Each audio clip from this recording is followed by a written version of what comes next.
Hello mga kaibigan, maligayang pagdating sa aking channel. Narito ako sa mga balita tungkol kay Tuba Buyak Ustan at Engin Akyurek. Isang espesyal, kapansin-pansin at kapana-panabik na post ang nagmula sa ating matagumpay na aktor na sina Engin Akyurek at Tuba Buyak Ustan. Ang mga sikat na aktor ng Turkey na sina Engin Akyurek at Tuba Buyak Ustan ay nagkaroon ng emosyonal na pagpupulong sa isang espesyal na gabi sa isa sa mga pinakaromantikong lugar sa Istanbul.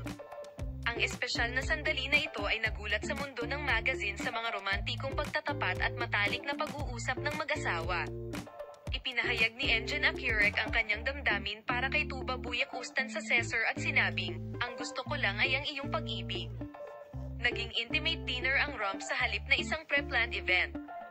Ang pagpupulong ni Tuba Buyak Ustan sa isang artichoke shovel sa isang romantikong restaurant ay nakakuha ng atensyon ng kanyang mga tagahanga. Ang dekorasyon ng lugar at ang liwanag ng kandila ay naging mas espesyal ang gabi.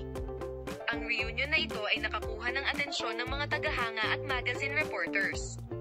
Sa hapunan, sina Engin Akyurek at Tuba Buyak Ustan ay nagpunta sa isang nostalgic na paglalakbay, inaalala ang mga lumang araw. Humanga si Tuba Buyak Ustan sa sinseridad sa mga mata ni Engin Akyurek, kung saan ang tawanan at taos-pusong pag-uusap ng dalawa ay muling nagpasigla sa emosyonal na ugnayan na nagbuklod sa nakaraan. Pagkatapos kumain, inipon ni Engin Akyurek ang kanyang lakas ng loob at gumawa ng emosyonal na pag-amin kay Tuba Grandmaster. Ang punto kung saan nagawa ni Tuba Buyak Ustan na maakit ang atensyon ng kanyang mga tagahanga at mga mahal sa buhay sa pamamagitan ng pagsasabing, "Ang gusto ko lang ay ang pag-ibig mo," ay ang punto kung saan lubos na pinahahalagahan ang pahayag ni Engin Akyurek.